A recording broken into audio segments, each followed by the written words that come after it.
See if I can even get the right camera on, guys. Hey, guys, welcome back to another episode of Talking Through the Medias. This is going to be we're doing some updates and some changes right now, as you guys can already tell. We're changing the format up just a little bit. Me and Joy are here, and we're going to do a two-parter. This is a Talking Through the Media / Talking Through the Movie. So the first half, we're here. And we're still in studio. We're still in the same location, but we're doing some changes, some updates on some things. As you can see, we got the new Ruby Rod chair in, and we're doing more and more things differently as time goes by. But I just needed to hurry up and get this done and out of the way, because I've been meaning to just free myself up with all the chaos that's been going on all week. But so I decided to do a two-parter. So first half, me and Joy will start it off.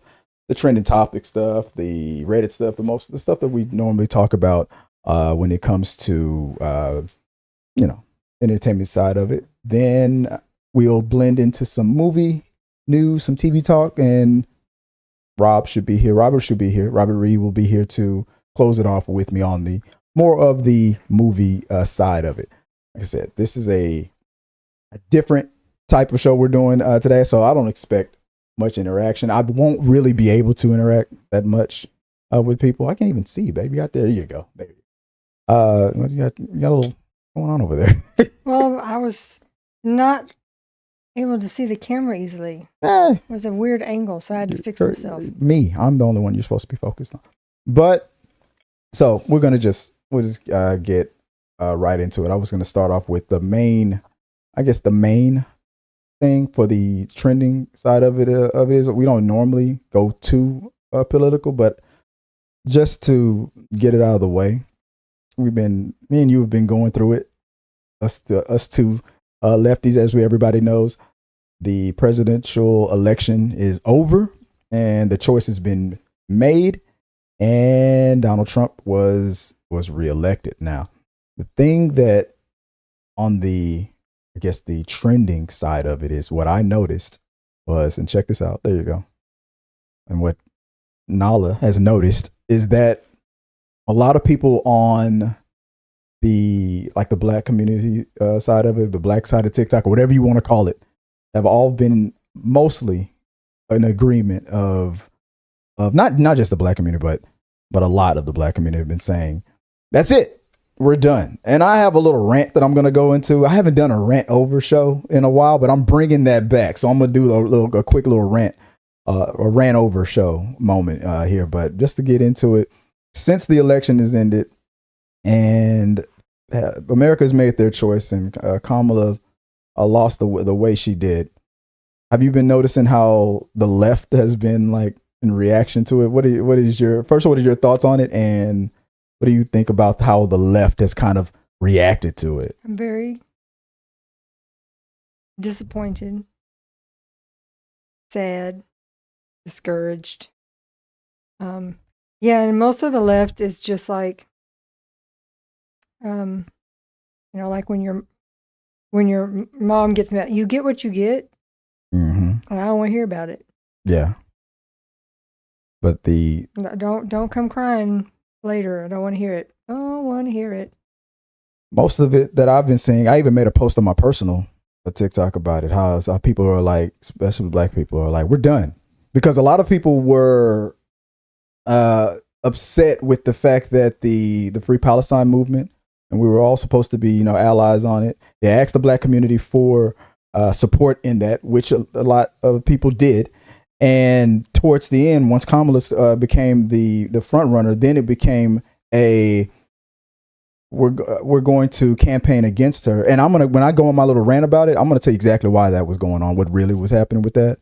But it was like a portrayal. It's like how you go from asking for assistance with your movement, you get that assistance, then you don't feel like you're getting enough help, so you change into being anti this, anti that. Mostly, like I said, I'm speaking for the black community. Anti-black is what they would notice that people would be, and it's like it was like one of those situations. You know how remember when the what was those other movements where people like something that happened in the black community, like Black Lives Matter, for example. When Black Lives Matter movements would happen, and then in the middle of a protest of something, let's say something would happen to a person. Let's not even say the black community. Let's say in the Hispanic community, something would happen in the Hispanic community, and then in the middle of that, someone else or their movement would hijack it and be like, well, this is important too, but let's not forget that this person in this community is also going through. It's like you don't do that. And that like hijacking a movement. Yes, your movement, your cause is important too, but that's what it felt like with this. With this, it was like, no, everything that you guys are talking about, civil rights and stuff like that, that is not as important than what's going on with Gaza. And it's like, that is not how allies, treat each other. And I've always said the left is notorious for eating their own, but the way that all went down, what did you notice about that? Did anything stand out to you mostly with the whole Palestine and them hijacking the election? Facebook. Well, you're on a different side of Facebook than I am. Yeah, it's mostly from where I grew up, so it's very America. Yeah. And he said he's going to fix it all. We're going to have cheap gas and cheap groceries and a Bible in every school. And all the brown people are getting kicked out of the country. Yeah. Woo! Yeah. That's what they're for. Which goes into the question of if that's... Of course, we won't say brown people. We're just going to say immigrants. Oh, we're going to say the N-word. We're going to say immigrants. Yeah. But we don't mean all immigrants. We just mean people the non-white immigrants. Yeah. So if you're from Canada or you're from France or you're from Russia, you're okay. Yeah. Those aren't who we're talking about. Yeah. We're talking about... We don't want to say it out loud, but that's what we mean. Yeah, it's like they call those immigrants future citizens. The black and brown immigrants. Those are illegal aliens. Those are the legal ones that gotta go. Yeah, everybody else is all right. No, the ones from France and whatnot, they're immigrants, but the other ones are illegal aliens. They save illegal aliens for them, and that's mostly what that's what we were trying to say in the community. It's like everybody's gotten very comfortable saying the quiet part out loud. Yeah. Which is what happened last time. And we were like, why do you think... And they don't want to admit it either. Yeah. What you like about him is you don't want to admit it. It wasn't that bad. It wasn't... I saw a lot of people saying stuff like that. Well, it wasn't that bad. He said that he was going to do that to certain people, but he wasn't going to really do it. He didn't do it. He didn't do it because Democrats stopped him. He had we had a fantastic 4 years. Holiest president. It was fantastic. And his penis was the biggest. The world was great. The economy was great. Prices were great. Gas. Yeah. Houses were cheap. Everybody could do everything. And Biden ruined it. And so Trump's got to come back because he's going to just make the world sparkle again. Yeah. That's a good hat. That's a hat. Make America sparkle again. That's funny. I like that. But it was like, it was so weird how then when the hijacking of the movement happened, our cause is more important than your cause. That's when it really started pissing me off. And I'll close it off with this rant real quick. I haven't done a rant over show in a while. I'll make it a segment from now on. The rant over show has been canceled, but I still, every now and then I get the urge to do a rant. So rant over is a old show that I used to do where you get a bunch of stuff off your chest real quick. The microphone would be yours. You would have like a minute or two of uninterrupted ranting time. So here's my rant over as in regards to the people who were in charge of the Free Palestine movement that used that movement to be... I'm gonna tell you exactly what I feel what they were really doing, because it's not the first time it's ever happened. So look at me right now when I tell you this. These are this that happened with the Free Palestine movement and the people that hijacked all the oxygen out of the room, out of Kamala's campaign. It's not.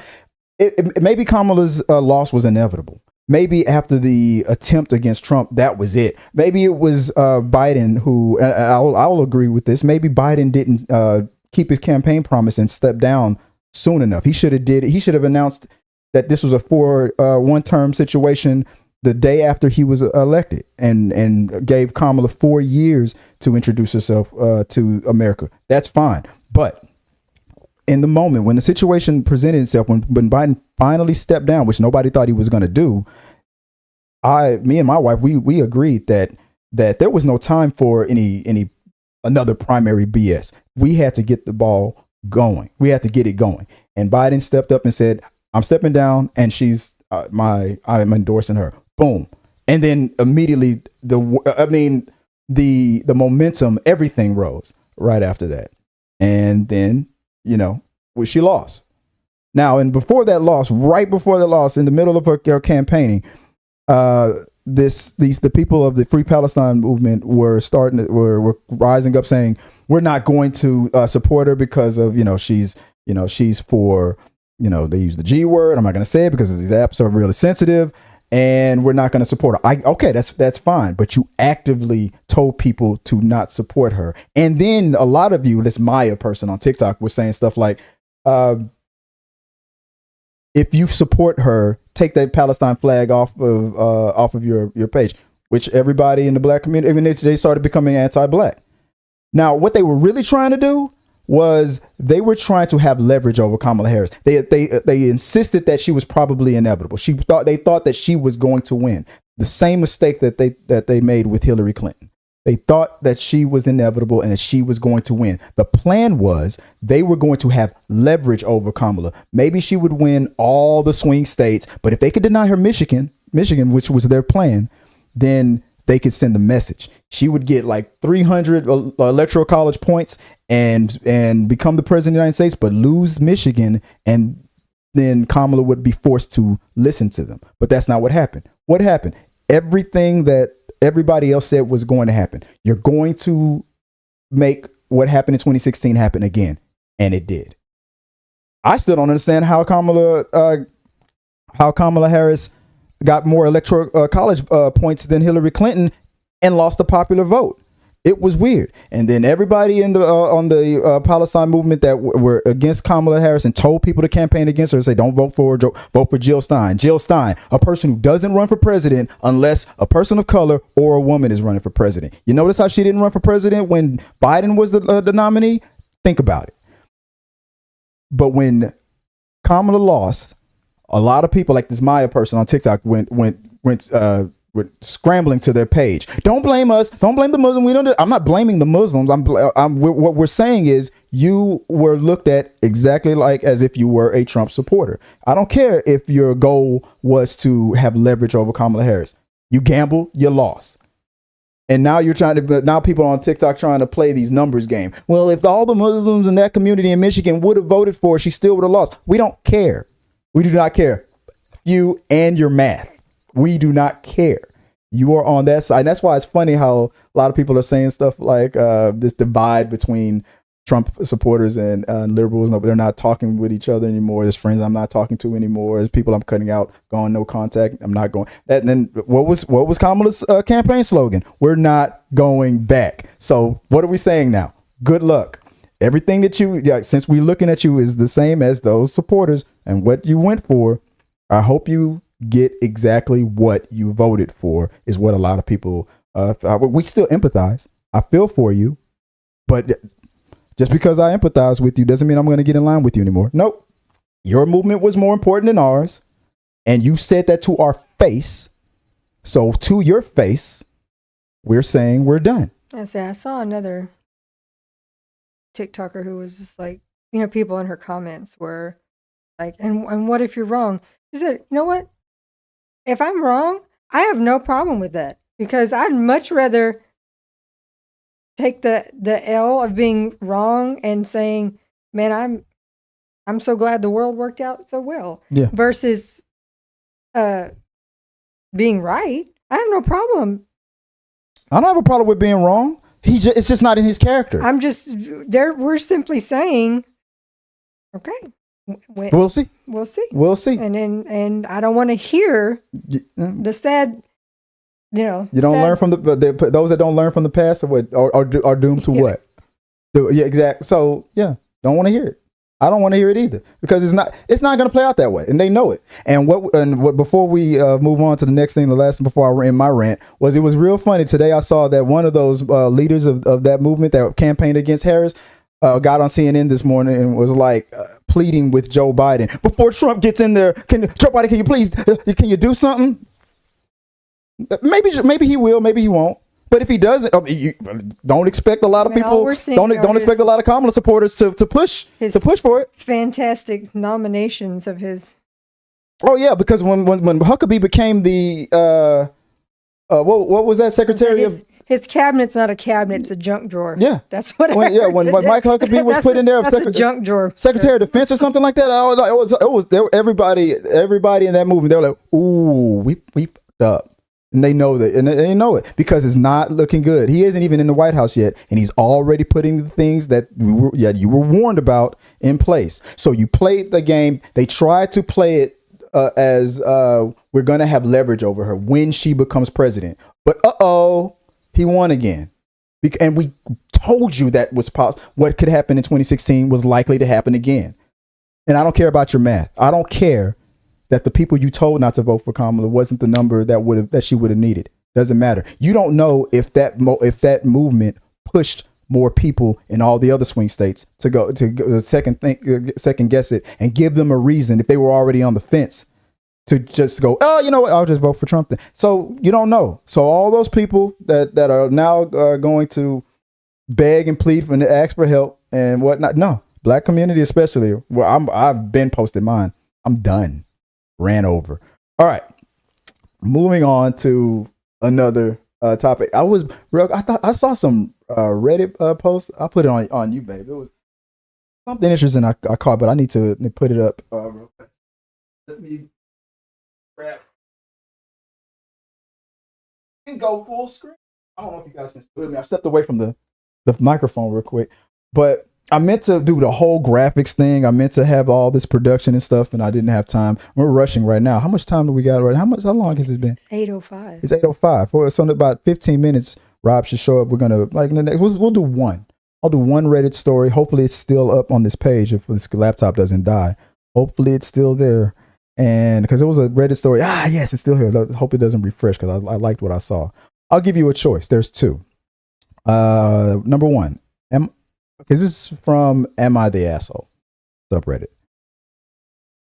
One of two. Am I the asshole, or I am calling off my engagement after my partner revealed he is MAGA. That's one. And the same theme, right? Or am I the asshole for refusing to babysit my neighbor's kids after their dad hit on me and exposing him to his wife? Which one would you rather? I guess it doesn't have to be in the same thing. I love both of them, but I was going to read them both, but I'll give you a choice. Babysitting. Let's go with that. All right, let's make it more like. I will say, the whole MAGA. Yeah, we've already talked about that. Yeah, the women apparently are starting this 4B movement. Yeah, which you will never do. Not because I'm telling you, even if I was MAGA, she would still be giving it up to, because she's just a freak. All right. So, all right, let's see if I can go right here on this one. Am I the asshole for refusing to babysit my neighbor's kid after their dad hit on me and exposing him to his wife? Oh, it's too late. Sorry, this post was deleted by the person who originally posted it. It's gone. It's too late. It's gone. I can read comments and get that and break it down to that, but it's gone. You know what? That's probably a sign. Let me do this. Let's call an audible, and I'll hit the refresh button. Let's give you some more options. Here we go. Let's start over. Something fresh. 2 hours old. Am I the asshole for telling my sister she's not allowed to bring her homemade food to Thanksgiving because her cooking is ruining the meal? Or would I be the asshole for getting and without my ex's permission. The Thanksgiving. All right. Thanksgiving's coming up. Thanksgiving's coming up. This is 2 hours old. From, what is the person's name? Let's see. I thought I just had it up. Society Tiny 784. Let's see if it's quite. No, it's not that long. It's pretty good. All right. So Thanksgiving is now just a little over 2 weeks away, and somehow things have escalated even further than I thought possible. I thought maybe my sister's Thanksgiving trio experience would be the peak of the drama. Well, turns out I was wrong. Since the last update, and I think I know this, I think I've read this one or heard this story before. Since the last update, my sister has become fully committed to making her dishes the main attraction. She's been dropping hints in the family group chat, which I'm still not included in, but shout out to my cousin for the screenshots, about how this Thanksgiving will be fun to remember, and calling it her Thanksgiving debut. She's apparently been referring to herself as the Thanksgiving head chef, and I keep doing this because they are in quotes, and has hinted that she's bringing some kind of culinary surprise centerpiece that will transform the whole experience. That's a lot of air quotes. For what I can piece together, she's planning a main statement dish in addition to her original 3 side dishes. I'm picturing something equally bizarre, but on a much larger scale. And honestly, I'm terrified. If her green bean casserole was already pushing it, I can't even imagine what she's thinking is worthy of being the centerpiece. Then, to make things even weirder, my mom texted me privately and suggested that I step back. This guy loves air quotes. This year, and let my sister shine, since she's so excited about her contributions. My mom thinks if we just give her this moment, it'll make her happy and she'll get it out of her system. She even hinted that maybe I should focus on decorations and drinks instead of the main dishes, which feels like an attempt to turn hosting over to my sister without actually saying it. So I'm left with a choice. Go along with my mom's plan and let my sister essentially hijack Thanksgiving, or keep pushing back and risk a family showdown. I think I just wanted a nice Thanksgiving with dishes everyone would enjoy, but it seems like I'm either about to hand over the whole meal to her or prepare myself for some serious drama. Thanksgiving isn't even here yet, and it already feels like a circus. I'm half tempted to just sit back and see what chaos unfolds, but part of me is still worried about subjecting the whole family to what artistic statements she has planned. So, am I the asshole for telling my sister she's not allowed to bring her homemade food to Thanksgiving because her cooking is ruining the meal? What do you think? I need to know. The way he's describing it makes it sound like she's making non-traditional, like she's creating dishes, not the. And if I remember correctly, you're right. She's in. I think there was like edible glitter introduced at one point. I can't remember. If this is the same story, it was some weird stuff. Which I'm just like, okay, here's the thing. As the cook of the house. No, I mean, if she's making stuff that's not the norm, not your standard, dressing or stuffing or mac and cheese, green bean, just standard, and she's creating things, let her have her thing and make the normal stuff. The normal stuff. The normal stuff. That's what they would probably say. I mean, because then you're gonna get to enjoy the food that you typically enjoy, and either people are gonna eat her food or they're not. All right. So based on what you know, what do you think? Are they the asshole for turkey blocking the sister, or what do you think? I mean, I'm more on the line of, because you are a control freak as far as your kitchen is concerned. But this is not situation. Is it, whose house is it at? I don't know, right? That's the thing. I can't remember. Well, and it doesn't even if it's at his house or her, is it a guy? I can't remember. Even if it's at his house and she's just bringing the food, what she's bringing, let her bring it. Who says you still can't make the items that you are wanting to see on your own? We have or the other way around. If you're going to her house and you want to ensure that you're going to enjoy food, bring what you want to bring.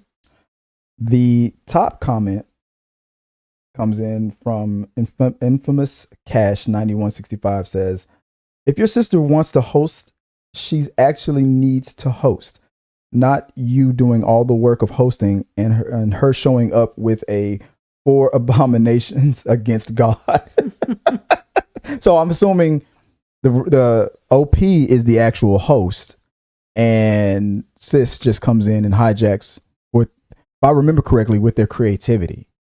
So how would you feel about that scenario? If this is a large family with a lot of people there, and she wants to bring 4 or 5 dishes, let her bring her 4 or 5 dishes. Who cares?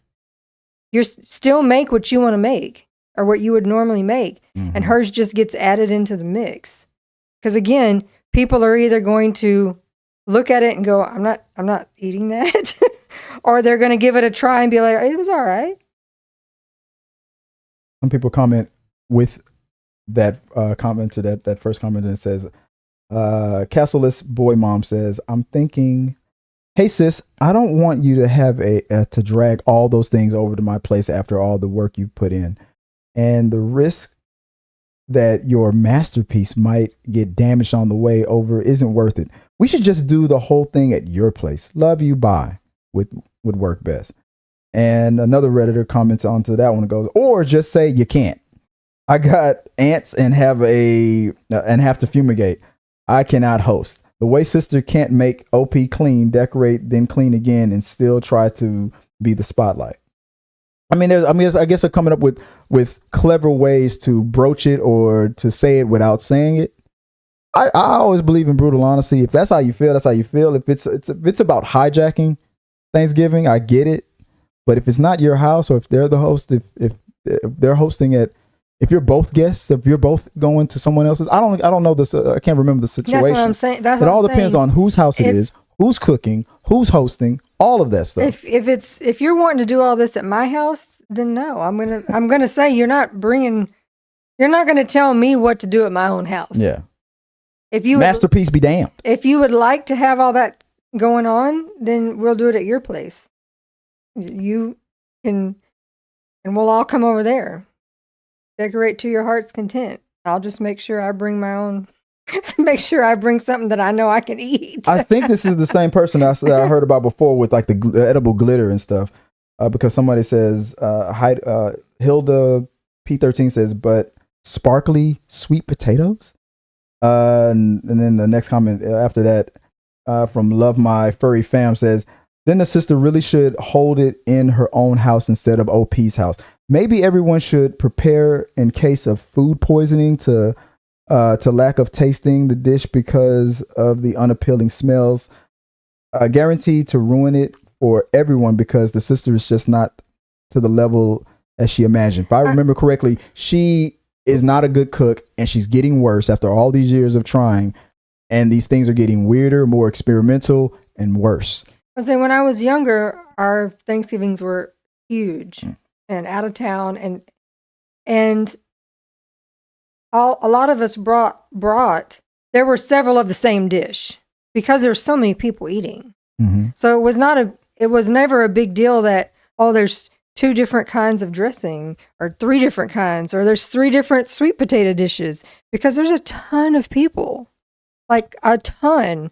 And so that way nobody had to bring in like truckloads of food. Everybody's just bringing several small dishes, and you may have more than one of the same item. It's going to get eaten either way. It's just multiple things that may be the same thing. So if you're going to tell her you want to do all this decorating and work, it needs to be done at your house. Yeah. And then I'm going to make sure I bring some small dishes. I was literally about to say that. Bring a snack, bring a lunch, and watch and watch everyone's culos and on their own. I'm not eating that, and I told you not to. You get what you get, and you're gonna go take a shit. I mean, that's what I would say. Happy Thanksgiving. That's all I would say. But I can't remember if she was deemed the asshole or not. But in my opinion, I mean, if that's her, I would say maybe everybody sucks. Everybody for indulging it. If it's really that bad, her for making such a big deal about it. Most of the time, when it's a big family, the dishes are usually divided up anyway, so that one person is not cooking 30 different things and trying to get all that done. Yeah. They're usually able to say, all right, so-and-so is bringing 3 things. This family's bringing 3 things. This family's bringing 3 things. Everybody's bringing stuff. And that way we're all contributing. Yeah. So that's our advice. All right. We're going to move it over into the entertainment portion of it, the talking through the movies part of the show. You guys probably heard the doorbell was ringing. We'll get into some, because we already finished Agatha all along, right? We'll talk about that a little bit later, but we'll switch over to the other side of the studio real quick. So I'm going to put it on a quick 2-minute hiatus. I don't have a button for the 2-minute break, so I'll just put the theme back on again, and then I'll put the 2-minute timer on. So enjoy that.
That did not happen. All right, 3, 2, 1, and we're back. All right, guys. Like I said, we're getting now into the second part of the show.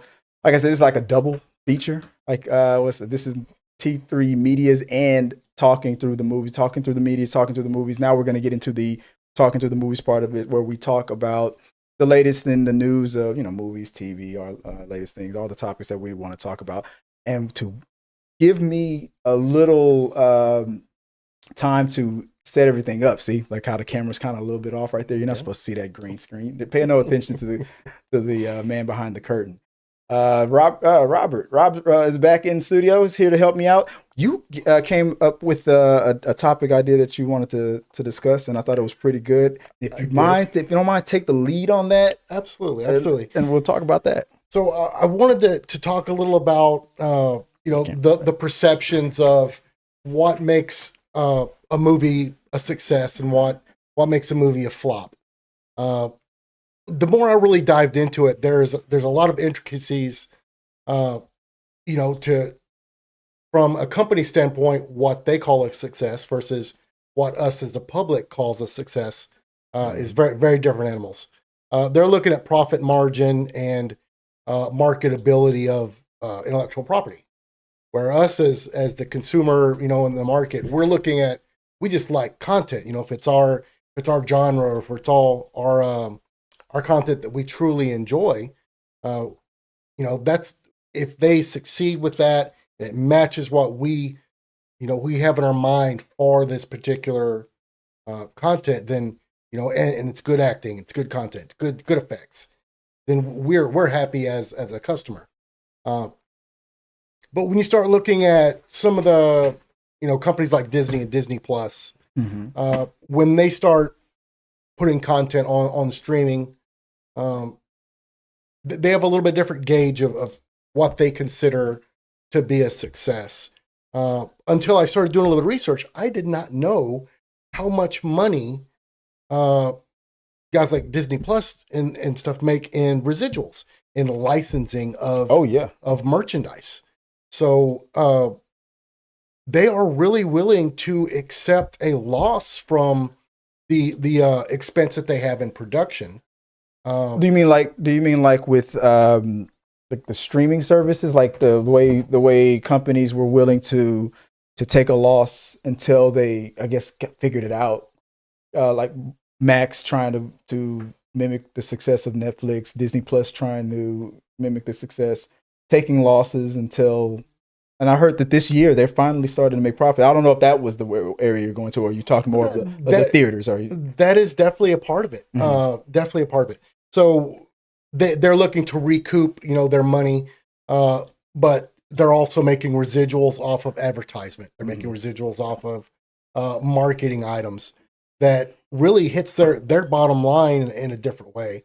And for like some of the Sony and Disney stuff that you had mentioned before that I had never thought of, and until I really started looking into it, some of the movies like that they dropped basically to keep that timer that they have to own some of that intellectual property alive. So they kind of had to release a movie, even if they knew it was not they were gonna take a huge loss on it. But for some of the stuff like Star Wars and Disney, the money that those companies, they've turned into like a licensing company. That's what they are. They're licensing their intellectual property to other companies and making millions and millions and millions of dollars off all that residual money. So even the content that they drop just to keep the intellectual property alive, some of the Star Wars stuff, they might have I hate to say like the Acolyte and stuff, but stuff like that, even if they don't get a return off of their investment, just to keep the Star Wars intellectual property, in the new, in the public eye, for them, they can take some pretty hard hits on some of this property. And I mean, I would still, even like the Acolyte helmet of the one guy, the Stranger wore, I bet the residual that they've made off the marketing and licensing of that helmet piece, and just some of the marketing stuff that they recouped off of Acolyte as residuals, probably hit their bottom line there, and they just shrug that off. Go a little bit further into that, like going into like when Baby Yoda was first introduced. I mean, even if the Acolyte was starting to like, it was a success, I think, originally when that first season started, but when the second Baby Yoda was what they named it, because we didn't know his real name at the time, was introduced, people lost their minds. Yes, that's the toys. I mean, people who probably weren't even watching the show. And when I'm imagining some whoever the Star Wars nerd in the house that was watching it, and then their spouse, husband or wife, boyfriend or girlfriend, doesn't matter, probably ignoring it, not really paying attention in the other room, and they're like, "Hey, honey, look at this little guy," and then the next words were probably, "Oh," and that was it. Then the marketing and the machine would start. Yeah, took over. Yeah, so is that kind of where you're going with it, like a little bit? Yeah, somewhat. And those guys, they had to have a premonition, and they're purposely dropping some of this content. Going, look at this guy, this little toy or whatever is going to make us millions off of Grogu. You know, you sound like Dr. Evil. Millions of dollars. And they're just seeing dollar signs, but at the same time, they're looking at from a business standpoint, they're looking at a cost risk, profitability matrix. Where they're going, okay, it's going to cost us this much to produce this series or this film or whatever, and they know they're going to recoup this much, but they also know that they're going to get all this back in marketing dollars in licensing agreements from other items, and they can absorb some of these losses. And, this idea of success and failure, gets tough when you start looking at it from the consumer side. There's been a lot of, AAA content movies that, that did horrible. They did horrible, and they got horrible reviews, and they were not well received by the public when they did have a lot going for them. Which, it's like John Carter was one that, really tanked. And they had a huge budget. They had every benefit that they could, you had some top tier actors. You had a special effects budget that was out of this world. I like John Carter. They had everything they needed to succeed, but it didn't resonate right with the public, and just didn't do well. And you have others that are, so if you want to drop in some of the classics that really weren't, they didn't move the needle financially for a lot of these companies. But later they were, they are now a classic and loved by the public. I can find that one. John Carter of Mars, right? Yeah. And, but you get some of the classics, even stuff like Fifth Element did not move the needle much for the studios. But residuals, throughout the years and stuff, it killed it. And the merchandise that come from that still to this day is bringing them residual money. Right. It's very, it's a gamble a lot of the times when you start looking at the money that they're throwing out for this particular film or this particular series. And, sometimes they are taking a risk. They are looking at, as the business, they are definitely looking at some of these statistics. They're doing, market reviews to see, what does the market feel like? How are they going to receive this intellectual property?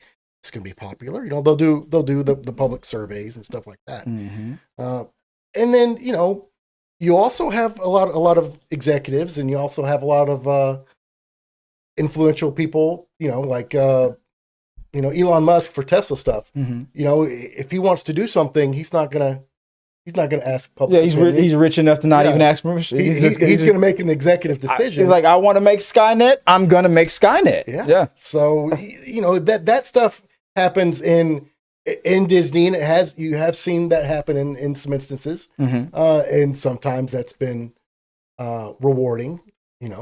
Especially some of the Marvel series and stuff is. You've had some guys make some executive decisions, really put themselves out there and really hit it out of the park, which you want to see. It's awesome. And you've also, you've had some negativity, and you've had some things that weren't necessarily well received, but it's all about, the you don't want to do, quality versus quantity, but it's still content. It's still keeping the intellectual property alive, and it's still putting merchandise and marketing stuff out into the world regardless. So that, that has a boomerang effect, and that will come back to them, in one shape or form. Do you think that, like, that was a good example, like with Marvel. Do you think that, because a lot of people feel that, wrong camera. Which one am I on here? There I am. But a lot of people think that for Marvel, for example, it's been overkill with especially with the TV shows, with the hit and miss factor of it. Like, wouldn't oversaturating with what a lot of people are, and I already have my own opinion about it, but what a lot of people are feeling is like mediocre content. Wouldn't that hurt you more than help you in your overall brand. Like originally Star Wars, for example, they had a plan to do a Star Wars movie every year or every other year. They've pumped the brakes on that because it took all it did was take a couple of movies to not cross the inevitable $1 billion, and then just like what did the Joker say? And everyone loses their minds. You know, they hit the panic button, and they got so. What do you think? What do you say about that? Like, is oversaturating? Couldn't that hinder you?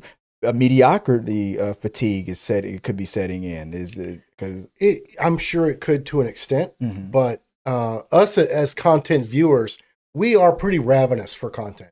We go through content like a starved person. Yeah, we binge, series and stuff. We go through a lot of content, and we talk about it when there's a lull, right? Yeah. There's nothing dropping right now. There's no good series, and we're in a lull of content. And it does not take long for people, the Indians start getting restless. Yeah. The Marvel is the perfect.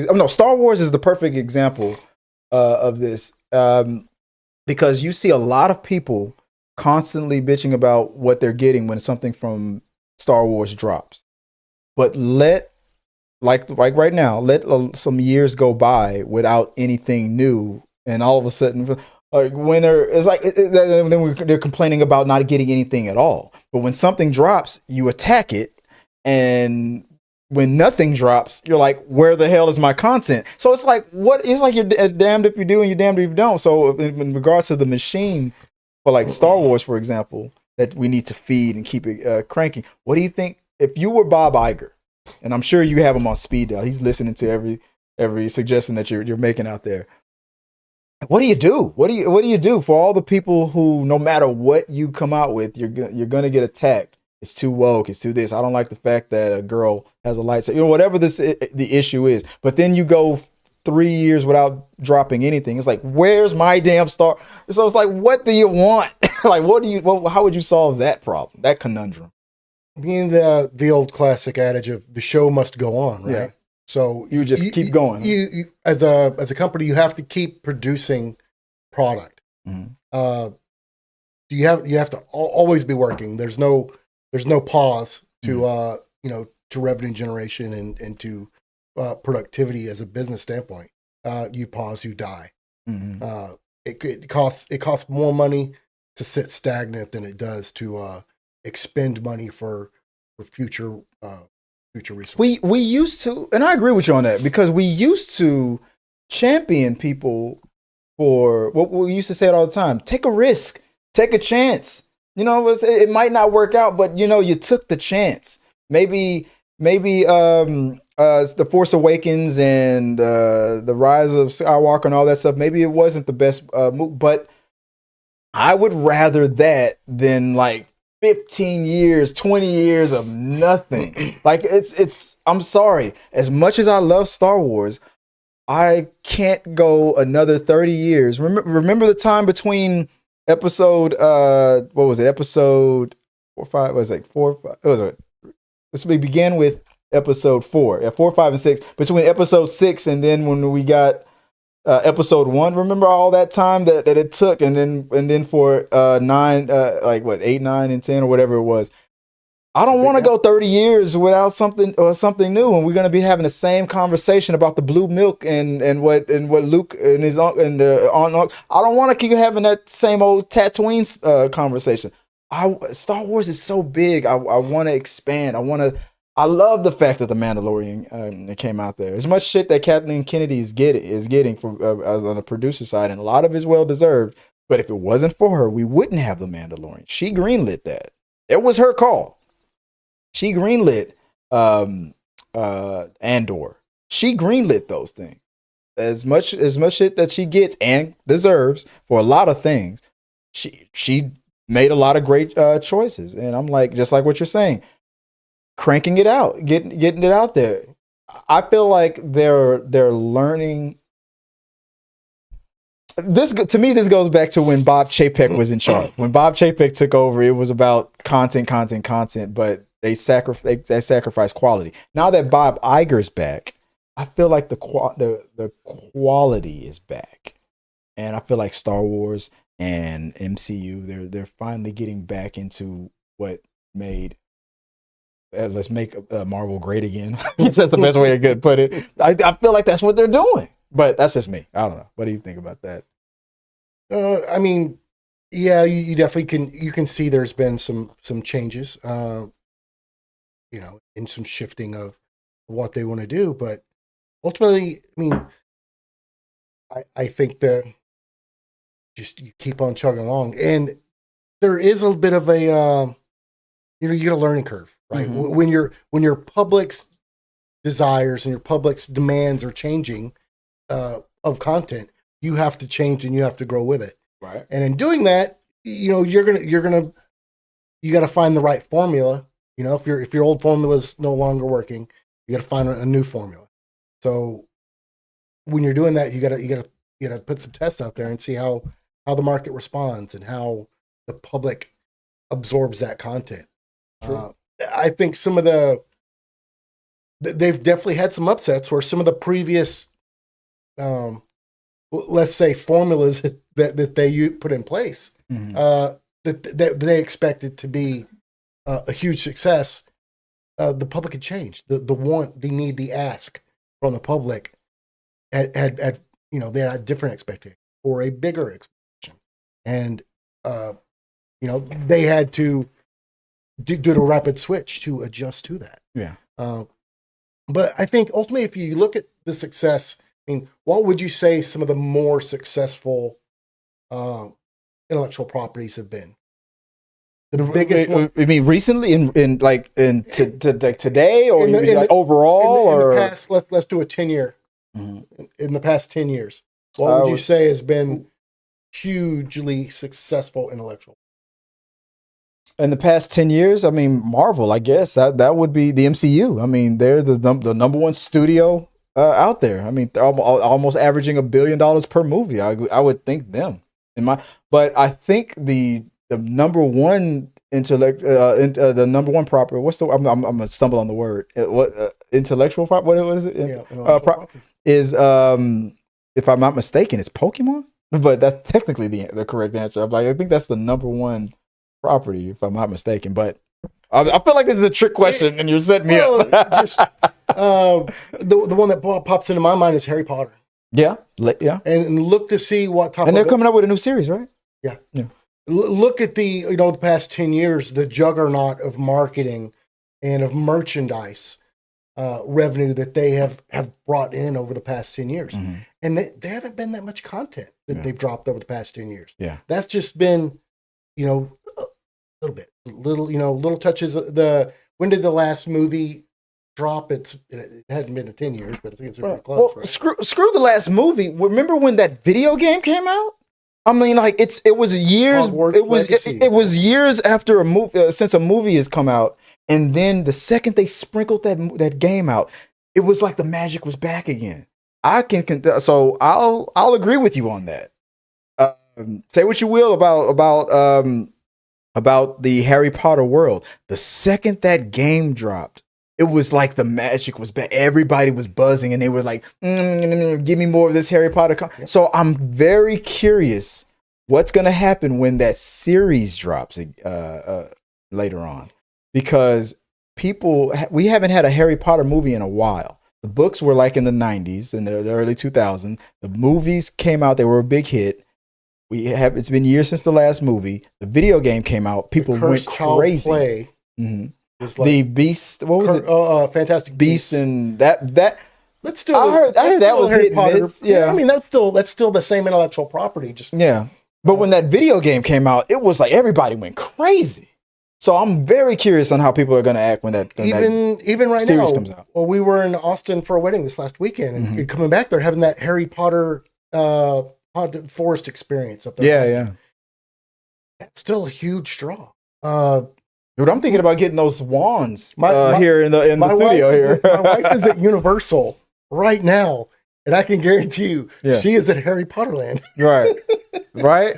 Yeah, and I know when that the new portion of Harry Potter opens at Universal, she and me are gonna be there. Yeah.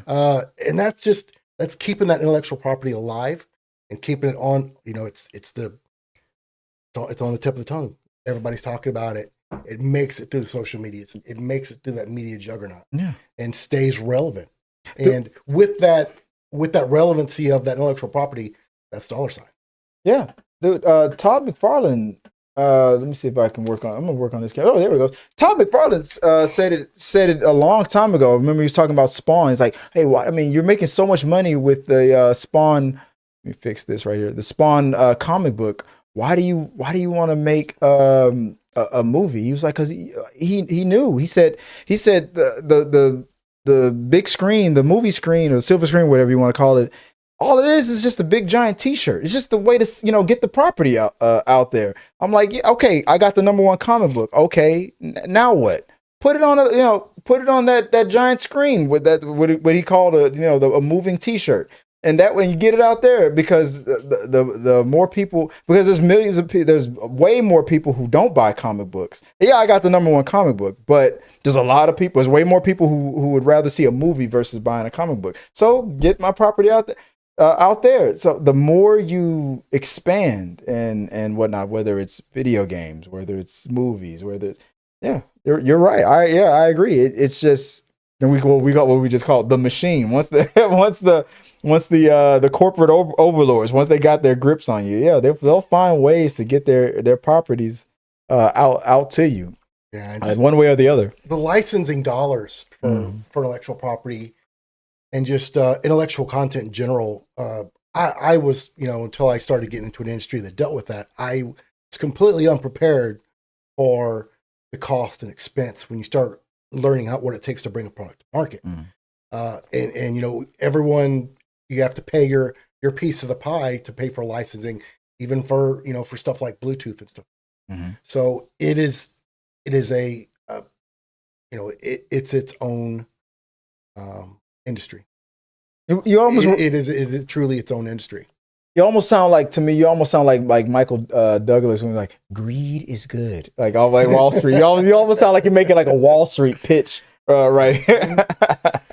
I mean, it's tough. I mean, you don't want to like, we love our intellectual content. We love our stories and stuff. But if it wasn't making money, we wouldn't have it. Yeah. If it wasn't bringing money to the, it's like cart horse question, but if it wasn't bringing in money, we wouldn't have the big screen things that we have now.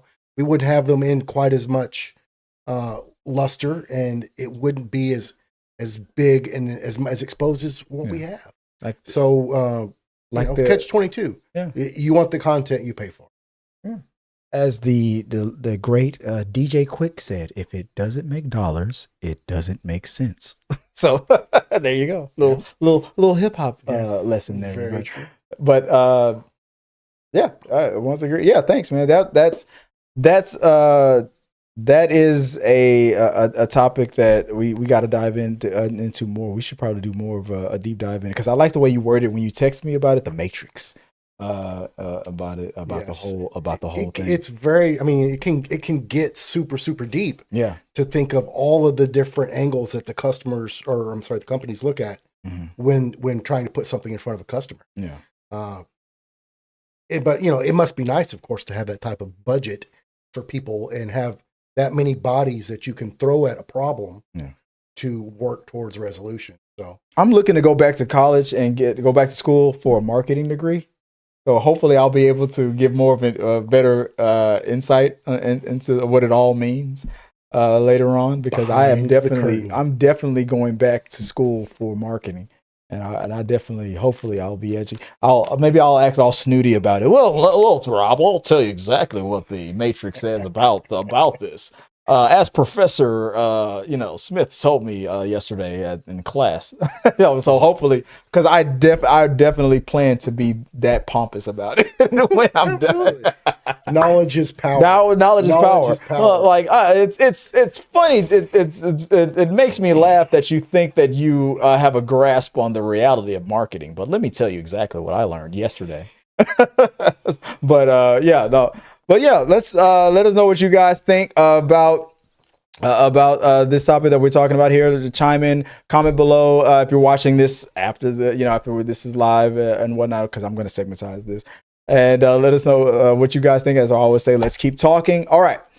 I wanted to get into, me and Joy didn't get a chance to talk about this earlier, but I wanted to talk about some of the shows and things that have come out that we've watched.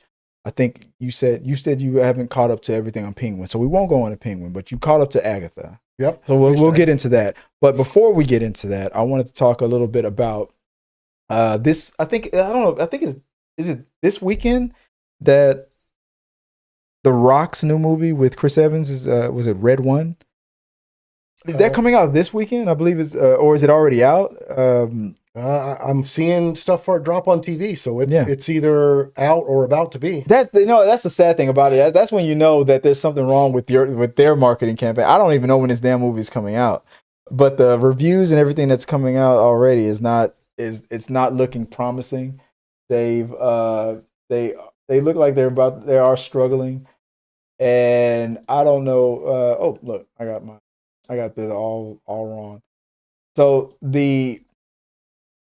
for Red One, it looks like this is going to flop. This was a very expensive movie to make, and it's only expected to make, I think, $30 million on its opening weekend. Christmas is around the corner. Rob, what do you think about? Red One is coming out, starring The Rock and Chris Evans. What do you know about this movie? What do you care about this movie? Will you be seeing this movie? And why not? That's my leading question. Oh, okay. That's a lot to it. Let's start with why it makes sense on paper. Mm-hmm. Okay, you've got talent. You got some big names there. You've got a holiday themed movie dropping in the holidays, so you've got that going for it. Of course, you've got your lineup of acting talent going for it, and movies like this with The Rock are generally known to make a little bit of money. Nobody expects it to get a Grammy or an Emmy or any of that jazz. It seems like it's already out or it's coming out this weekend. Yeah. Nobody's expecting it to set the world on fire. No. But the expectation is that it will draw some people and they'll get some content. They'll get people to come watch it because it's here around the holidays. You sure about that? I'm looking right at it right now on Rotten Tomatoes. 34% on Rotten Tomatoes. Right here. I can't put it. Should I put it on the screen? Yeah, I'll do it. Let me see. What do you think? What do you think about that? So you might want to.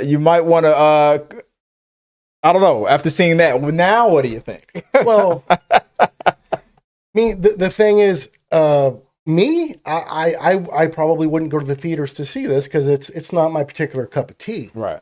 However, you know how many families with kids are looking to go watch something that's doesn't have a lot of sex and violence in it. Yeah, it's a holiday movie. Yeah, I might. You're right. I might take my kids to go see it. So, I mean, that's a market, and it's a significant market, right? Yeah. So, and it's around the holidays. So, I think it will make some money. Will it? There again, it's not going to set the world on fire. And if they sunk a huge budget into this thing, they may not be getting it back. $250 million. Yeah, they're only expected to make $30 million on their opening weekend. That's not a good start. Because with $250 million, that at least 50 to 75, maybe $100 million went into marketing. Maybe. That's usually the case. So let's say really $300 million. What studio did this? Which studio? Let's see. What studio? Warner Brothers and Amazon MGM Studios, Universal Pictures. 3 different studios is linked to this. I don't know who the distributor is, but yeah, it comes out November 15th. Yeah, that's this. Yeah, it's coming out this weekend. The synopsis: when a villain kidnaps Santa Claus from the North Pole, and ELF, extremely large and formidable operative joins forces with the world's most accomplished tracker to find him and save Christmas. The Rock is playing the elf, the tracker, and I guess Chris Evans is the tracker. They gotta save J.K. Rowling, I guess, or J.K. Simmons. I mean, who is playing Santa Claus. Yeah, I do enjoy him though. Yeah. I mean, it's got a great cast, but what do you think? He's probably going to outact everybody else on screen. Right. One thing though, so if it's dropping right now, it might be available to watch on Amazon from home right here around Christmas. So what especially if it flops, they will probably rush it to home theater, maybe around Christmas. Yeah, I mean that's your second chance, right? Yeah. You got your first chance is how much money you make at the big screen, and then your home streaming is your second round of money. Well, it hasn't come out yet, so let's say it makes a decent amount of money. Maybe they'll keep it in theaters and whatnot. But you're right. Usually when a movie flops hard, you'll be surprised how fast it comes to streaming nowadays. And also with it being, partially produced on Amazon. Yeah. Or by Amazon. Prime, yeah. So you can bet on the algorithms when you go to the Amazon screen for your content, it's going to be front and center. At least, if not for free on Prime, at least that like that $20 theaters and home option that they give you. Yeah, or they'll do the rental and it'll be it'll just be a couple bucks. Well, that's when it's had its theater release. But while it's still in theaters, they give it's like $19.99 that theater at home option. But the rental thing, that's when I don't see that happening before Christmas, even if it flops. But I don't know. It depends on how hard it flops. You might be right. If it becomes available at the regular rental price before the end of this year, it's coming out by the middle of November. That would indicate a huge loss at the box office, because I think it was like over 4,000 theaters it's coming out of. It's only projected to make 30 million worldwide. Has it hit the worldwide market before us? I mean, it's coming out tomorrow. I mean, today and tomorrow. So I mean, we don't know. But I mean, 4,000 theaters. I mean, it's hitting a huge chunk of theaters here domestically, at least. So I don't know what's projected for worldwide, but I mean, 30 million. It's not. I mean, on a $250 million budget, a $30 million opening is not that great. Big scheme of things. I mean, we were talking earlier about the marketing machine. I'm like, this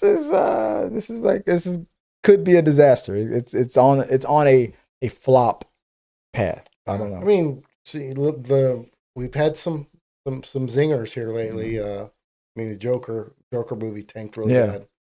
Well, duh. And I haven't watched it, so I can't even gauge whether. I couldn't remember if me and you watched. Was that me and my wife, or is it because I went to a screening of it? I think. Yeah, no, I didn't. That wasn't you. That was That's how bad the movie is. I couldn't remember if I was sitting next to Rob or my wife. It was Joy. It was Joy. I was sitting there. I was with her because she said, because she loves musicals and she hated that movie because she was like, she said when the music hits, when the people are singing, the story is supposed to continue moving forward. And the one thing that did not happen for that movie. Every time a song played, it's like the movie stopped. And that was the biggest. Did like the musical number and then continue. Yeah, exactly. When I reviewed that movie, I said it's as if someone had a magic remote control and just hit pause, played a song, then played the movie again. So I think that may be one of those instances where the vision of the writer and the vision of the director in their heads made perfectly good sense. Yeah, but it didn't resonate to them, and that happens a lot. I mean, it really does, and it's unfortunate because you got to know, like in their head, that story makes perfect sense and it feels right in their head. Or on script. On script and on screen. They may even read super well on the the screenwrite. It just doesn't come across. Yeah. And it's really unfortunate, when you see some movies that are like that. They're just not well received. And you can see the effort that's gone in, but somewhere there was a lot, I like to call it lost in translation. Yeah. And maybe that's what's going to happen with Red One. But I mean, as far as Christmas movies, but overall, will it become one of the huge Christmas classics, or just like Joker Fallout do? I heard that some people believe that in time, people will then later start appreciating what the director was going for. I'm thinking no, but it's cool that you think that that's possible. I honestly don't think that time will tell that this will become an actual will become a cult classic. I think that when they do an edit of it and they remove all the singing out of it, because take everything all the musical elements out of it, which it wasn't bad all the time, but for the most part, take it out. I think it would be a better movie, but that's just me. Talking about a Snyder cut. Yeah, it's like a Snyder cut of Joker for All I Do. Just remove all the singing out of it, and I think it flows much better.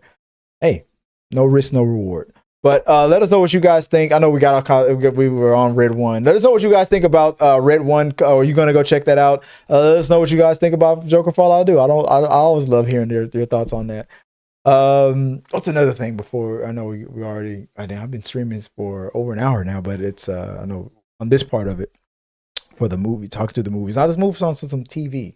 You caught up to Agatha all along. Now that you finished it, what do you think? Let's get into some conspiracy theories. That was an interesting one because that was content that I've never been a fan of the character. Mm-hmm. Never really been my thing.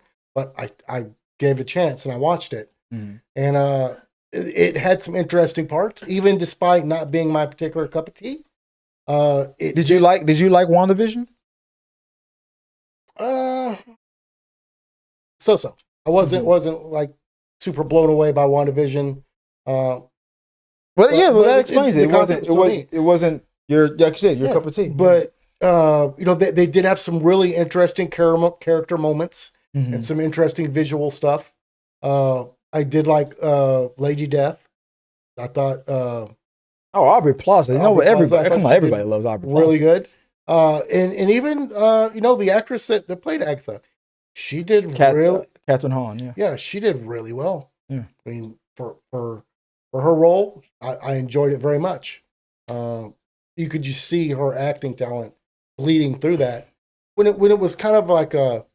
Some of the storyline of what was going on there seemed maybe a little campy, and but for the actors and stuff to really carry that through, I think they did kind of carry it to some extent. It was being carried by some of the talent.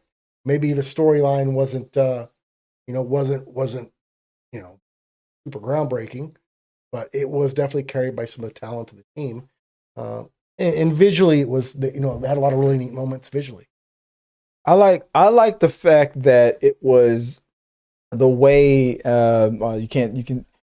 I got it all messed up on the YouTube side of it, but on the TikTok side, you can see me.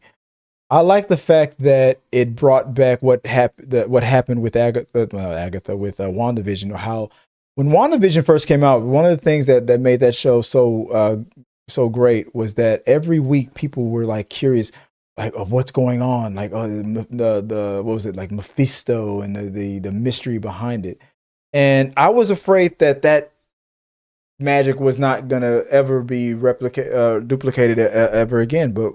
But after like the third week, Agatha all along did it just as well. I mean, there were so many hidden things that were happening. I don't know how to explain it. There were Easter eggs that were right there in your face. It's one of those shows where I see this a lot online. People are rewatching Agatha all along because like now that they know how it ended, they're rewatching it, and it's like the little Easter egg, little things that were said and done real quick that seemed like nothing moments. You go back and you're like, oh my god, like the witch who was going back and forth in time, things like that. When she would say something, and you thought it was a meaningless thing on episode 1, and then by episode 6, you're like, holy crap, she was actually talking about like little stuff like that. Like there was a lot of that in this, like a little hidden gems. I enjoy those little moments, especially when they do a time slip like that. I do enjoy that, but there is a super fine line on that type of story writing. Mm-hmm. So if you go over it just a little bit, you start losing people because they're not keeping up with it. Mm-hmm. They're like, they get a little confused by it. there again, like you said, they rewatch it, yeah. you know, starts making a little bit more sense. Yeah. But there's also, but that goes with the numbers again. I mean, if the show was good enough that people not have to rewatch it or confusing, doesn't the views still go up? Like, they're rewatching it. That does help. Yeah. But I'm sorry. Go ahead. Yeah, it's you know, it's good if you still reel people in, but if you lose them because they feel disconnected, and that happens in a lot of the time jump movies. Yeah. Where if they take it too far, you start losing people, and they just get confused, and they start losing interest. Like Tenet. Yeah. which was, you know, an amazing movie. Yeah. And you know, you had to really, really do a lot of thinking. Yeah. And pay a lot of attention or watch it more than once. Yeah. Before you start really appreciating. To hear what was even going on. Like Yeah. the sound was one of the biggest problems of that movie. To appreciate some of the moments. And that was one, you see stuff like that where something may be ahead of its time. Mm-hmm. And, you know, people aren't receptive enough and they're not ready for it. Yeah. And you drop up, you know, that happens a lot of sci-fi. You know, it's so far out that people can't associate or they can't make themselves enjoy it.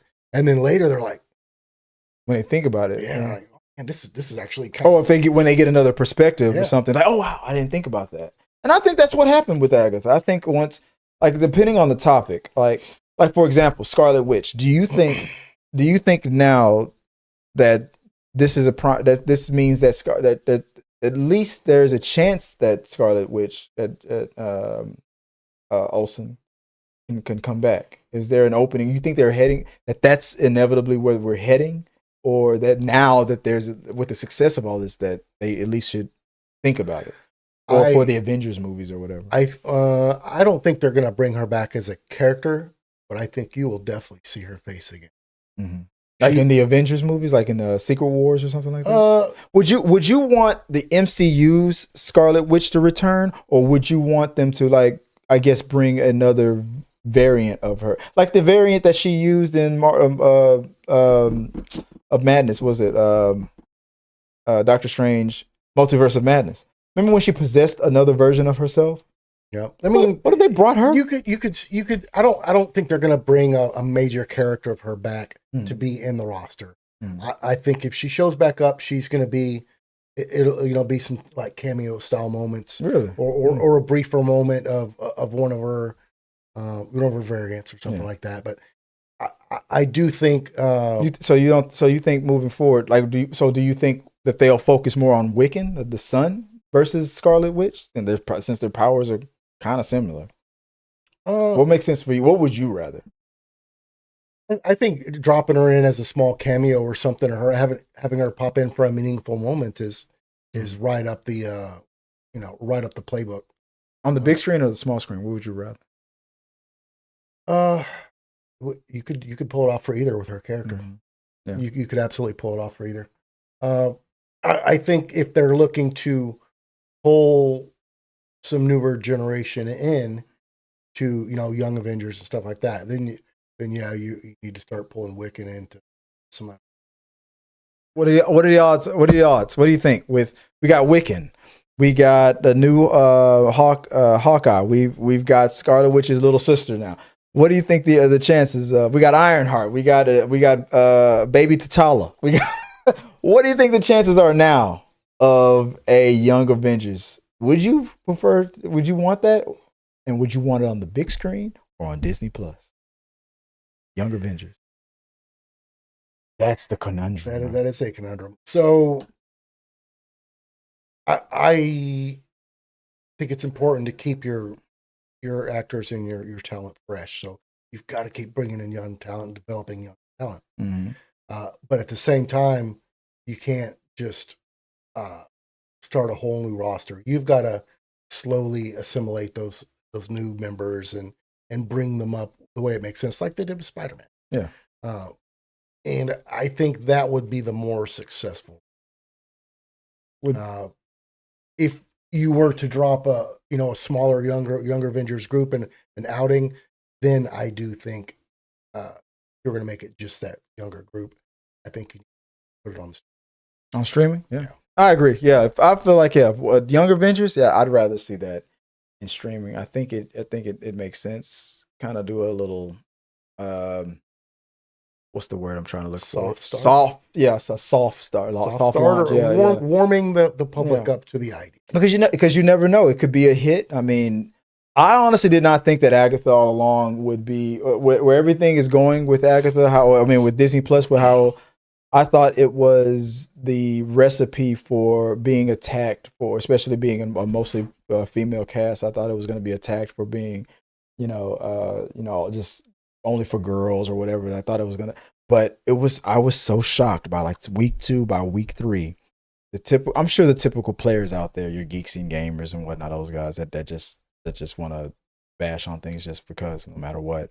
But it wasn't a She-Hulk. It wasn't a disaster like that came out to be. I wanted She-Hulk to succeed, but it was just not funny. It surprised a lot of people. It was a huge success on maybe not better than WandaVision, but it was close enough. And I did not see it coming. I thought it was going to be like, what do they call that?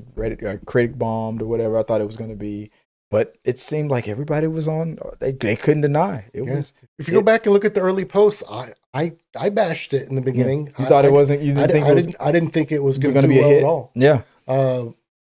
Never underestimate Catherine Hahn, the woman that I admit to my wife's face that she is on my hall pass. A woman I'd have zero chance with, right? No, but yeah, I didn't know that. I didn't remember that. You thought you didn't see it as a success. I did not have any high hopes for it, and I wouldn't say it really made me enjoy that character much more. Mm-hmm. But I can appreciate the talent on the show. Before I move on, what do you think about the parallels between Agatha All Along and like The Acolyte? I mean, both dealing with female leads, both dealing with witches. Both had moments of singing in it, but Acolyte was like hit with the action. People like the action in Acolyte, the lightsaber fights and stuff, but overall it was like, ew. But the same elements and whatnot. But Agatha was able to do it, and it was a hit.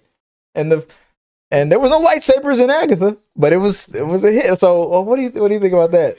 I mean, the comparisons, the women group in Agatha makes a little bit more sense. It's a coven. It's more of a layup because it's a coven of witches, and witches were traditionally thought of as women. So it's not breaking people's normal convention of this particular intellectual property. Yeah. But Star Wars, people don't think of witches and covens overall, mostly. I guess maybe I thought you had some of that dropped in from Ahsoka and stuff, and some of the Mandalorian. So I think they primed the public pretty well for that. I think that's not where that series fell down. Yeah, I think that series fell down with the presence of the main character and the story that they tried to tell. Yeah.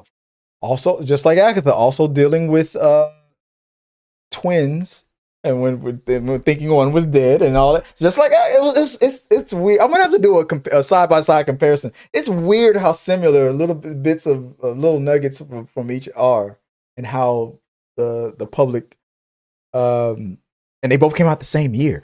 How the public received one versus the other.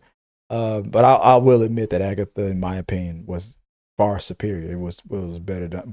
But I'll give Acolyte this. Those lightsaber fights were badass. I'm sorry. Those lightsaber fights were badass. Their choreography and their wire work was next level. Yeah. And I appreciated that. And that unfortunately is kind of what carried the show for me. That's the only reason why I can't watch it. It's bad. Yeah, it's bad when that's the only thing that I'll admit. I thought when the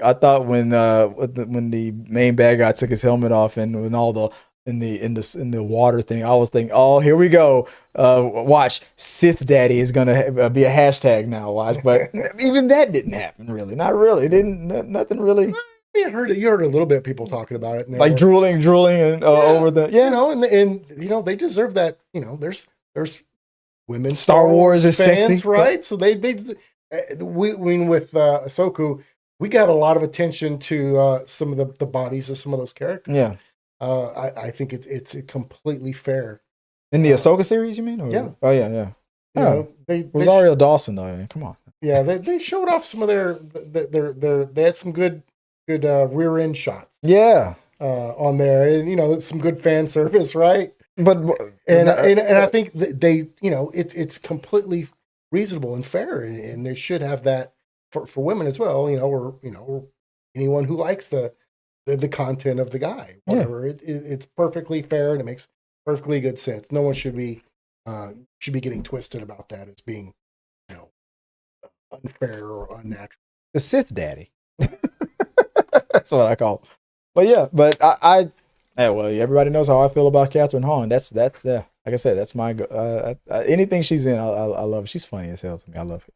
I thought, I enjoyed it. I thought Agatha Long was I was looking forward to it every week. I was very happy with it. I was very surprised on how, in my opinion, how well it came off. So I'll get into the what ifs and the mysteries and all that stuff later on. I know me and Joy want to talk about that too later, so maybe we'll do that a little bit sometime in the future about that. But what else? Any before we go? Any other topics you want to? Did you want to touch on Penguin at all? Yeah, I'm a couple episodes in. Yeah, but I am really I can't spoil. I can't tell you exactly what happens at the end. I don't know. So I don't know if you already know. I'm enjoying it.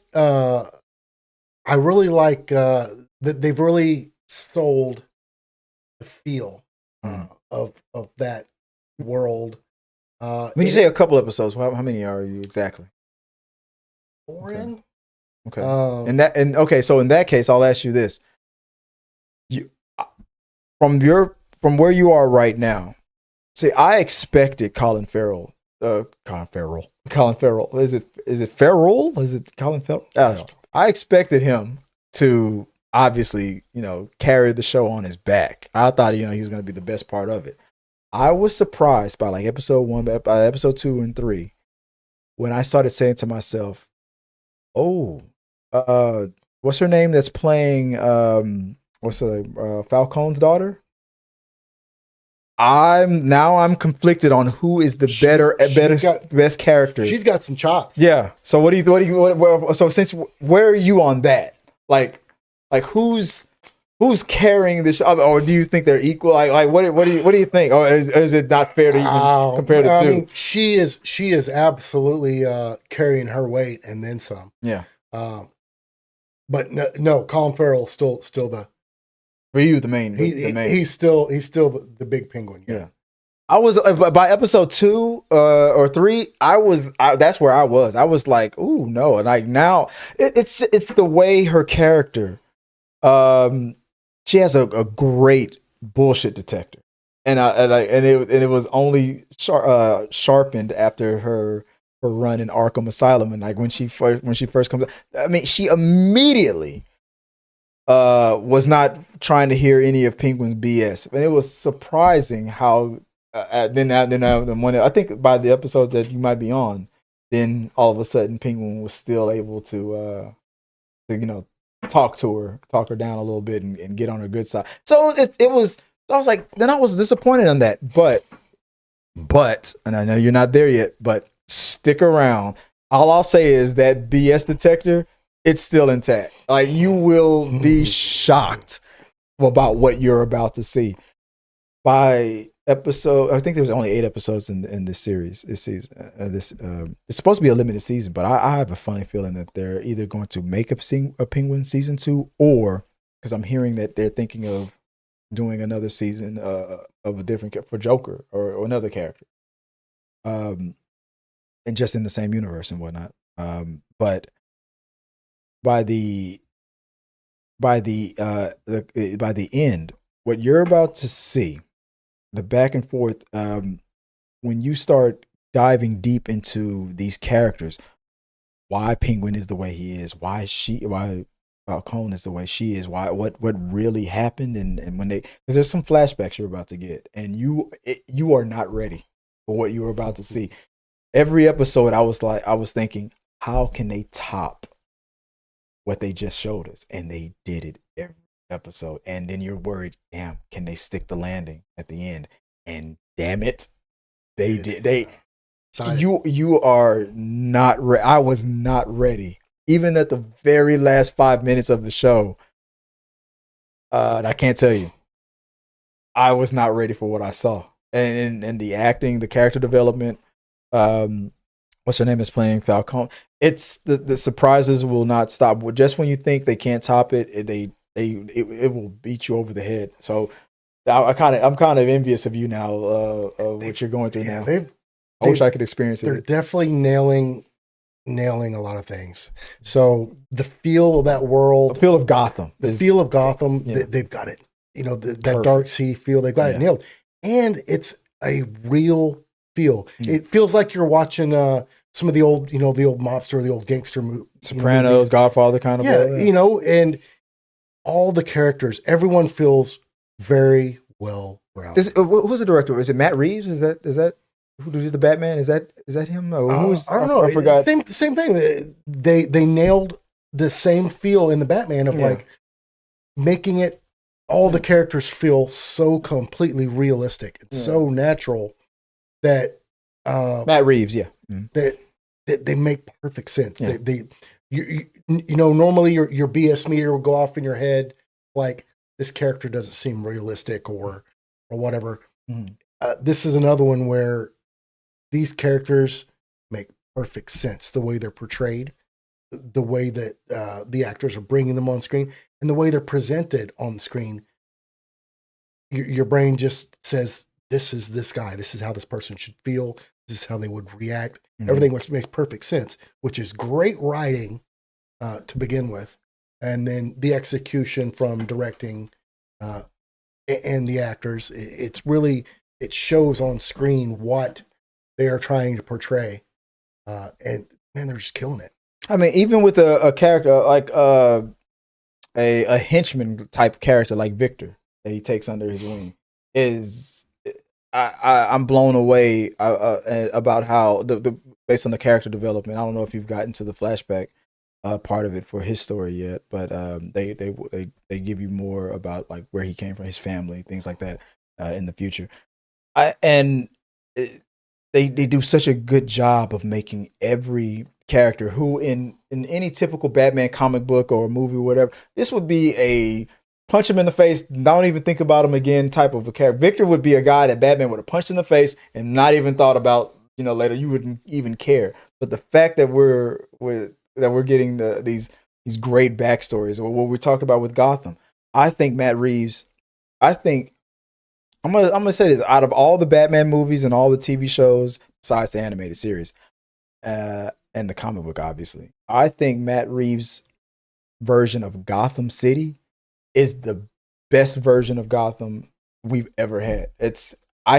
Every episode I can feel the city. I can feel the anger of the citizens who are mad that that the city was almost destroyed and by the Riddler and the classism that's in there, the rich versus the poor and things like that. I can feel that struggle with the people are now having to rebuild. The lights are off, the flood, the water is, and people are struggling. But that Bruce Wayne is probably not feeling it. That people feel like, those rich guys are out there. They're looking down on us, and that's what Penguin is tapping into. They are looking down on us. That's why he's able to motivate so many people, because I understand you. He's able to motivate. It's us against them kind of a thing. Yeah. The tropes and stuff that they're pulling on and just executing it on a really, really good level. Yeah, I'm super happy, and I was curious if we were going to see some other characters dropped in sneakily. I thought Victor's character might be someone potentially, might be a younger version of someone that we may all know from the Batman universe. I was expecting them to bring. I think I've heard that. What character are you talking about? Because I think based on his first, either his first name or his last name, I think I've heard what you're getting at. I honestly didn't know. I haven't researched this. I'm just. Oh, you're just saying in general. Yeah, I'm just saying this. It would be something like they would make a lot of sense. It would be doing a lot of fan service if they dropped someone else in there.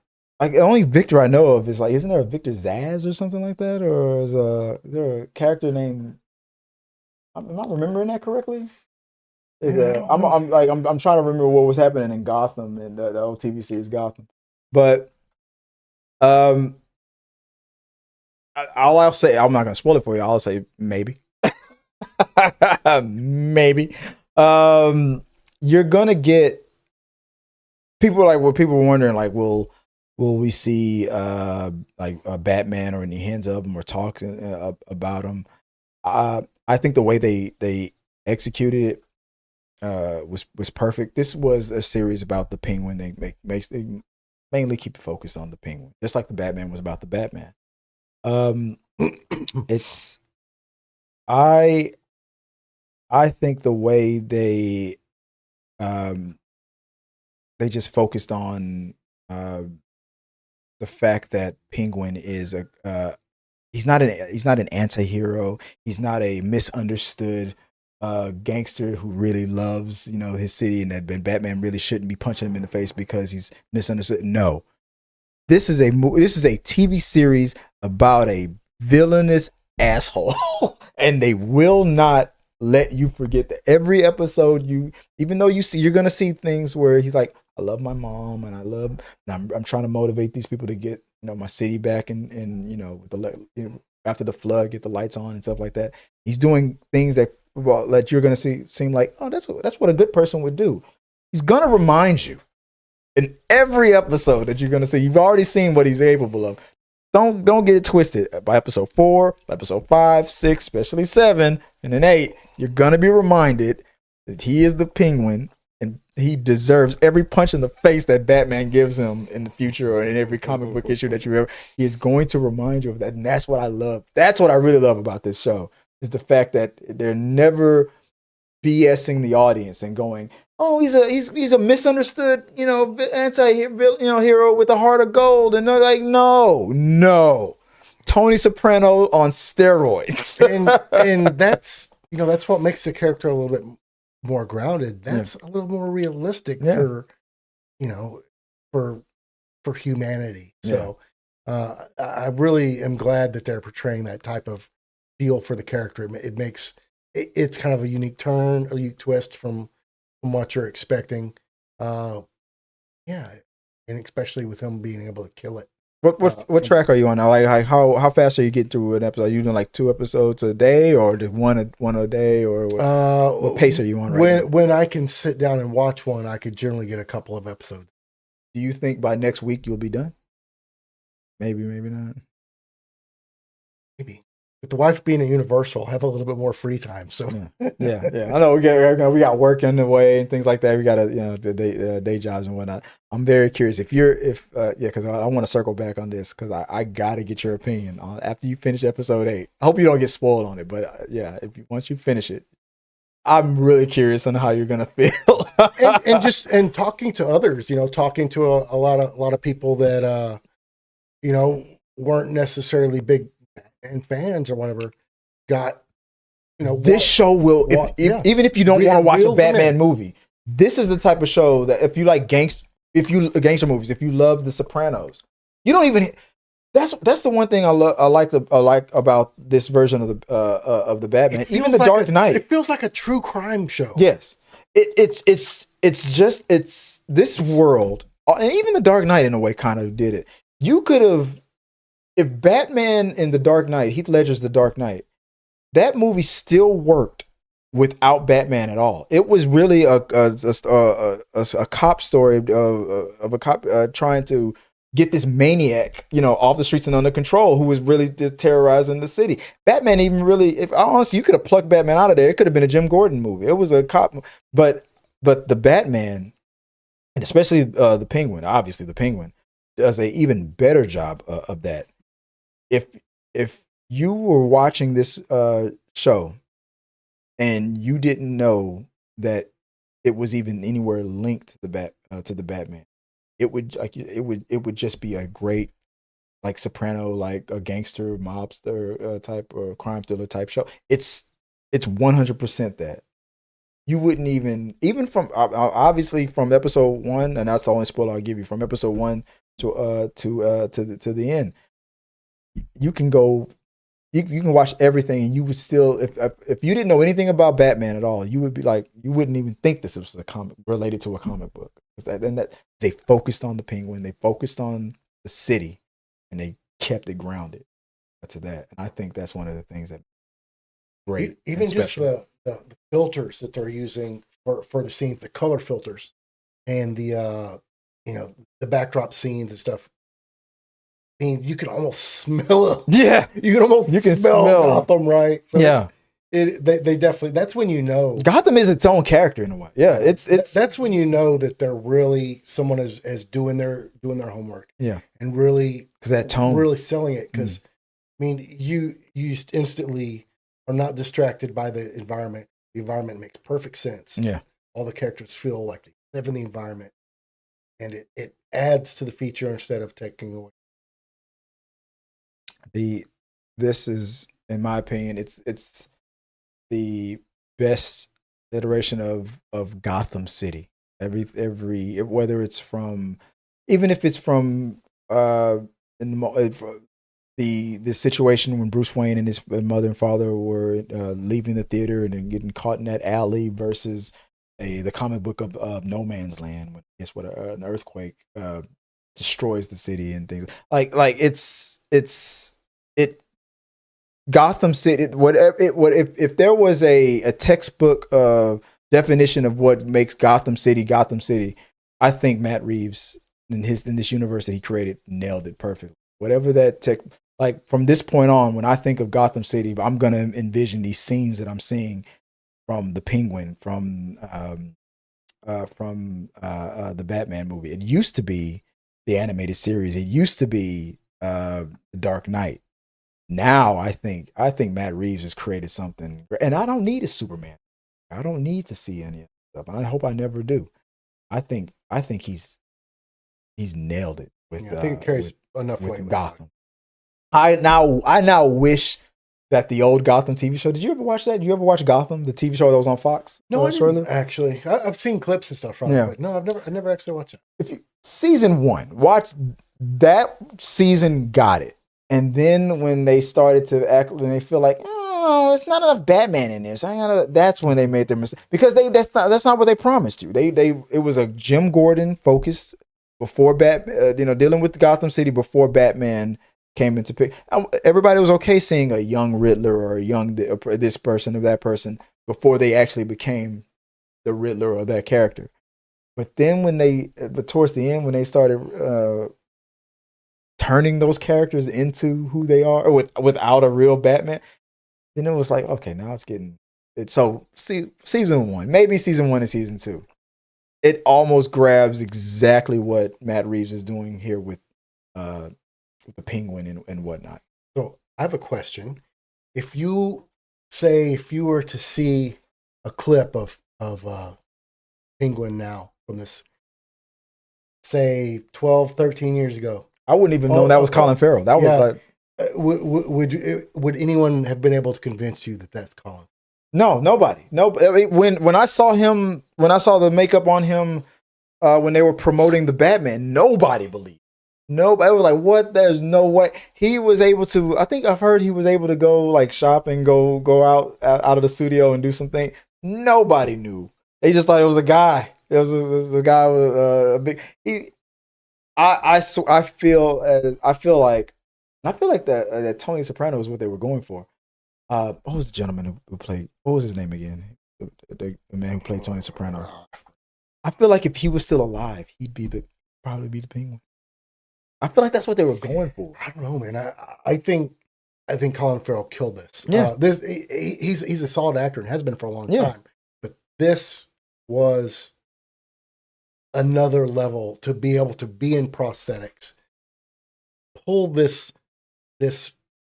persona, pull this emotion through, even wearing all those prosthetics. Almost in a way, the way Heath Ledger did with the Joker, in my opinion. Everybody agreed he became the Joker. That was not Heath Ledger. That was the Joker. I feel like Colin did the same thing. he became this. He was this character, and he's not known to be as a method actor. But I heard that while he was in prosthetics, that he did stay. Yeah, I did. I heard. He went out somewhere and he stayed in character. Yeah. I heard about that. He's like, he's not a method actor, but he did it for this. So, and I feel like it comes out on the screen. But I don't know. Let us know what you guys think. What are your thoughts on the Penguin? Do you have any thing that you want to add to the conversation? What do you love about it? What do you think is going to happen? Here's another question: will Warner Brothers officially switch this from a limited series and make this into a season 1? Because I don't know if you know that when it's award season, when you're a limited series, that there's only a few categories that you can be nominated for certain things. But when you're an actual season, then all of a sudden you can best actor, I feel like if they switch it up and say no, this was just season 1, I think Colin is almost a lock. He would be for best. He definitely will get nominated for best actor. If it's just a limited series, it's a lock to win the best limited series. It's gonna win that. But if they open it up to all the other awards, I feel like what's her name, Falcone? I feel like she's a lock for a nomination for best actress in a drama. Colin, if not the front runner to win it. The Bear, I feel like the TV show The Bear has some competition with this. They will be shaking in their boots for this, because I feel like the Penguin will come for them. It's to me, it's up there with on the level of like Game of Thrones, the impact that Game of Thrones had. Maybe not really, but close enough. I feel like it's up there. This is an HBO Max or Max knockout. They knocked it out with this one. Yeah. Now I'm sitting here wondering, are we gonna get a damn season 2, or are we gonna have to wait till, because this is gonna lead into the Batman Part 2. And then I'm hoping maybe after that, maybe we'll get a season 2 of the show. But Matt Reeves is also known for taking his time. So that's another thing I heard in Hollywood. He does not rush. Like, maybe I do have a season 2, maybe I don't. But if I do, 2028 or something like that. 2029 at the summer. See, that goes back into us being so voracious for content. Yeah. We need our content. Always, what did they say? Always leave him wanting more, kind of a thing. That's the way he's doing it. So yeah. I think he's crushing it. But I don't know. Let us know what you guys think. Are you looking forward to more Penguin? And show your thoughts of the series below. And as I always say, let's keep talking about these things. Guys, I have to get out of here. I am starving. I got to go eat. I cannot wait to just tear open, whatever bowl of cereal that I got downstairs waiting for me. Because I know Joy's mad at me for staying up so late. So let us know what your thoughts on all the topics that we talked about, from the talking to the media side of it to all the way to the talking to the movie side of it. I'm still debating whether or not I'm going to make this a shooting star kind of an episode, which means that I'll split it in half actually, and then you can, if you watched it live, if you're watching it tonight, you'll see the whole thing. But maybe by tomorrow they will be 2 separate little things. I can't. Maybe I should do. Maybe I should just keep it on the stream. I don't. And oh man, before we get out of here, we got some comments coming in. Is it Kino X? I'm sorry, it's cutting it off. Then comparing the Bear to Game of Thrones, you're better than that, man. No. The comparison was it Game of Thrones influenced an entire decade of television? Come on, man. No, what I was doing there was making fun of the fact that the Bear is the way they do the way they categorize themselves, and they're doing it in a sneaky way. They're putting themselves in the best comedy category, and they are not a 100% comedy. To me, the Bear is like 20% comedy, 80% drama. But they put themselves in the best comedy category, and they sweep and they clean up because it's the best show in comparison to those other. And I don't think that's fair. I feel like they purposely are doing that to get themselves away from the other competition of the other drama. So I guess what I was really good at with that joke is let the Penguin, because the Penguin does have some funny moments. Now let the Penguin call themselves a comedy, and the Bear would have some run. Yeah, they would have a run for their money. No, I wasn't really comparing the Bear to like on the level of Game of Thrones, because it's not. It's nowhere near the level of that. But as a drama. But it's funny how they were able to sneak away from the other dramas and get into the comedy category. So that was really what I was kind of joking at. I know the joke. If you got to explain a joke, it wasn't funny. So I'm sorry about that. But yeah, but thanks about that. All right, but guys, thank you guys for listening to us here on a Thursday night. If you also want to check out any of our content, you can listen to us live at T3 Media Studios on Spotify, on YouTube, on Audible. Look for Talking Through the Medias or for T3 Medias, one or the other. It'll pop up. Also, guys, if you want to follow us, make sure to do that on all of our socials, on Facebook, on StreamYards, if you want to donate or anything like that. On X, on TikTok, anything like that, follow us at T3 Media Studios, and we appreciate you guys for helping us out. I want to thank again, as always, helping me out on a Thursday night. I'm sorry I got you here so late, and I know you got to get back and watch another episode of The Penguin, but if people want to follow you and find you online, where can they do? I hope I have do I still have your lower third? I got a new lower third for you. I hope it's still, nope, that's Joyce. Wait, damn it. Trust me, I got a lower third for you, but you want to tell people where they can find you online? On Facebook and Instagram at RXR Props. At RXR Props. I don't want to do that to you. Let me see if I can find it real quick. I wanted to display it for you. It's one of these. Maybe it's this one. Let's see if this works. Nope, wrong one. Sorry, I'm just advertising myself again, messing up the lower third. Oops, my bad. Sorry about that. But yeah, I got your name popping up at the bottom of the screen, and your name and your socials, and it's the whole thing. I'll find it. I will fix that. And guys, if you want to follow, it's going to look like this. If you want to follow me online, you can follow me here at T3 Media Studios, or you can find me at Chris W. Fagan on all the socials here on X. It's going to look something like that. Nice. But it's got your name and your stuff. So yeah. So that was I blew that one. Sorry about that. Guys, thank you guys for joining us on this episode of Talking Through the Media / Talking Through the Movies. I'm your host, Chris Fagan. Until next time, guys, have a good one. Peace. Thank you guys for watching our video. I really do appreciate it. Remember, you can support our show by becoming a member or a patron. So click the subscribe button. Don't forget to ring the bell for notifications so you'll never miss out on when we go live or post new content. Let's stay connected, grow this community together. Like, subscribe, comment, and let's keep talking.